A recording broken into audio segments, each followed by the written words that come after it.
Bun venit la episodul 9 din miniseria Spune Stop amânărilor. În episodul de astăzi vreau să-ți arăt 2 tehnici pentru a depăși amânarea.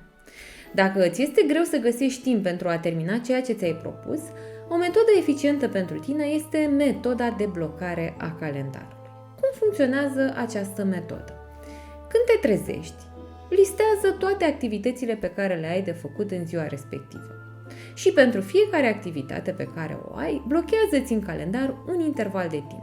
Activitățile pot fi diverse, de la timpul pe care îl petreci savurând micul dejun, până la timpul pe care îl petreci lucrând la un proiect personal sau la job. Și cum să faci acest lucru? Deci, identifică activitățile pe care le ai de făcut în ziua respectivă. Folosește un calendar digital, Google Calendar sau Outlook. Poți folosi, dacă ți este mai ușor, și o foaie de hârtie, pe care să o împarți în 2 coloane. În stânga scrie fiecare oră dintr-o zi, iar în dreapta creează intervale de timp de jumătate de oră sau de o oră. Estimează cam cât îți ia să termini fiecare sarcină sau activitate pe care o ai și blochează timpul în calendar sau în coloana din dreapta de pe foaia de hârtie pe care ai desenat deja. Rezervă timp pentru pauze, pentru că acestea te vor ajuta să te încarci cu energie și să eviți epuizarea. Această metodă funcționează foarte bine pentru studenții care lucrează sau pentru părinții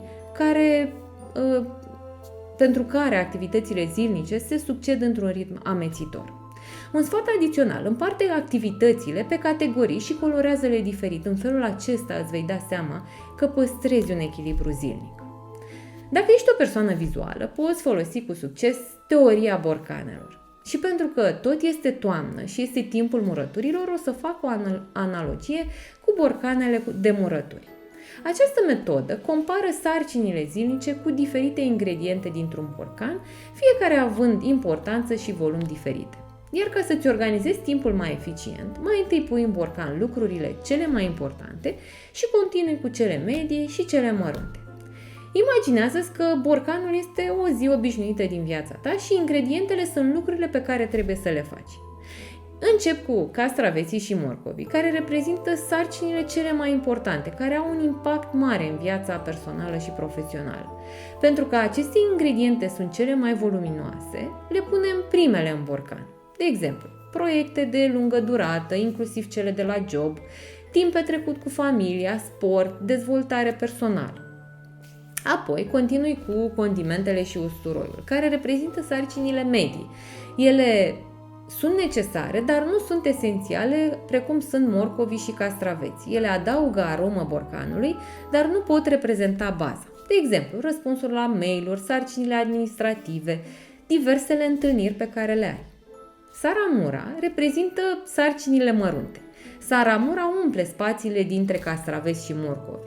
Ele sunt flexibile, aceste sarcini, și pot fi adăugate după castraveți și morcovi și condimente.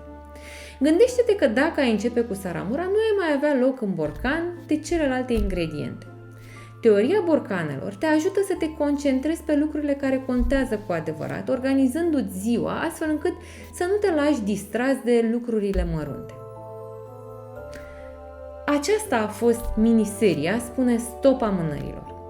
În episodul 10 îți voi spune ce urmează după această miniserie. Ne vedem data viitoare. Stai aproape!